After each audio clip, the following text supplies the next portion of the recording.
This is Pakistan's nuclear weapons, presented by me, KCJ Shear.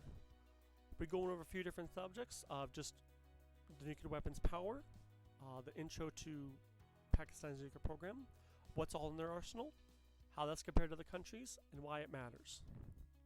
Let's first talk about nuclear weapons. Nuclear weapons have two different kinds, fusion and fission.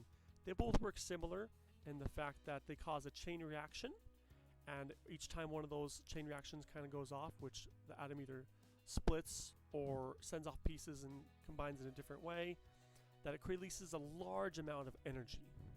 Combined with a chain reaction, these large amounts of energy are combined into a massive devastating force. Nuclear devices are usually measured in kiloton. A single kiloton is equal to 1,000 tons of TNT. Not just pieces, but tons. Let's just keep that in mind as we talk about this. So the two nuclear devices that were used during World War II were Little Boy and Fat Man atomic bombs. They had 15 and 21 kilotons and had estimated deaths of 150,000 and 75,000.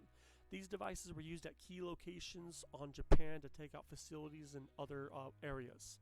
They weren't necessarily just used in populated residential areas, so keep those death tolls in relation to that. Taking out factories isn't necessarily going to kill millions of people, but because of them and their fallout, lots of people did die because they were so powerful. But let's actually talk about Pakistan's nuclear program and how it got started. It was called the Pakistan Atomic Energy Commission. It initially got started in about the 1950s. The main reason was kind of because of the tensions between India and other countries and conflicts over regions of area called Jammu and Kashmir and other places that India says they wanted, but Pakistan says, no, this is our land, we want it, and it caused issues. India being their biggest rival and Pakistan and India's history together is kind of the main reason that Pakistan wanted to get a nuclear program going. As we can see, India started their nuclear program first test in 1974, and Pakistan retaliated in 1998 by detonating 5 nuclear devices at once, basically saying, we have them and we have more. This is, as we can see, Pakistan's nuclear program has come about because of tensions with other countries, as well as a defense mechanism with all of the countries around it. But let's talk about what's all in Pakistan's arsenal. They have about 120 to 150 warheads, and it isn't just the warheads. They have over 3,000 kilograms of fissionable material. About 170 kilograms is weapon grade, can be made lots more. The other over 3,000 would take a time and process and effort to be turned into a type that would be able to be weaponized. It's still dangerous and has effect, but it wouldn't necessarily be readily made into a nuclear device. In addition to that, they do have 8 nuclear cruise missiles, 86 land-based missiles, and 36 aircraft equipped with these nuclear warheads. On average, the nuclear device is about 9 to 12 kilotons for Pakistan's devices, some bigger, some less. And this is compared to, as we can see, with Little Boys, which is an older technology and not an efficient fusion versus fission. So the 12 here would be more effective and more powerful, even though it is kind of measured the same. But let's compare to the rest of the world. As we can see, compared to the United States, Russia, and even some other countries, it doesn't look like Pakistan has a whole lot. But with this graph, we can see that this is all of the countries that have nuclear devices. Not that many, only a handful. And Pakistan's right there on the list with 150, give or take some.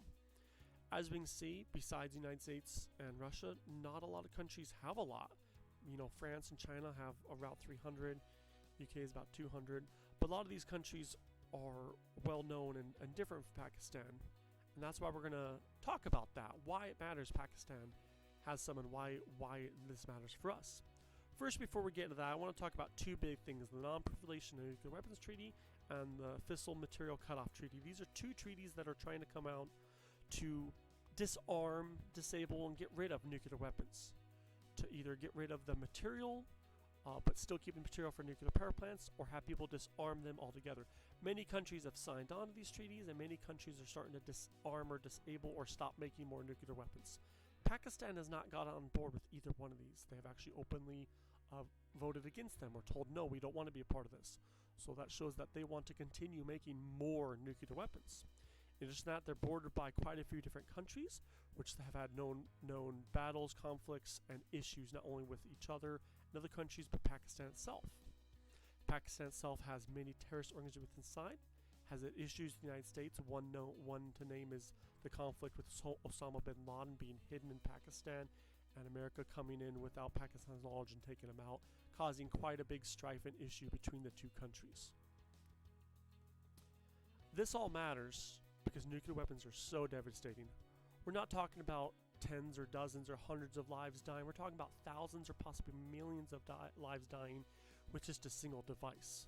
It matters so much because you have a country that has known issues, could be taken over by a terrorist organization, or be taken over by another country, or itself go through a revolution, having hundreds of devices that could kill millions of people. And that's why it matters. And that's why I think countries should keep an eye on them or make sure that we know what's going on. In conclusion, nuclear weapons are dangerous and powerful. Pakistan has an impressive growing arsenal that doesn't really get along with its countries, and it has plenty of internal conflicts with itself. In conclusion, nuclear weapons are dangerous, and countries that have them should have an eye kept on them.